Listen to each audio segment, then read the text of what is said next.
May niluluto ako rito simple lang. Ito, mackerel at meron siyang sayote. Lalagyan natin siya ng petchay. Ito yung ginamit natin.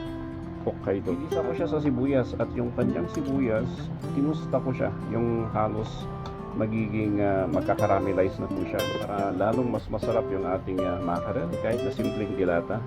Ito, onion leeks. At yung onion leeks natin, hindi natin siya basta isasama sa ating lulutuin. Ang gagawin natin dyan, igigisa natin. Pag naluto na at lumambot yung ating sayote, lagay natin yung ating petchay. Yan, naluto na yung ating petchay. At ito yung ating onion leeks. Yan po yung kanyang itsura. Medyo makikita nyo, nagbra-brown ng bahagya yung kanyang mga gilid.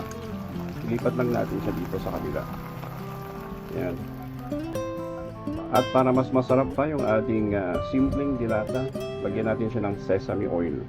Simpleng dilata at gulay, pero sa tamang proseso ng mga ingredients ay lalong mas masarap po yung kanyang kalalabas.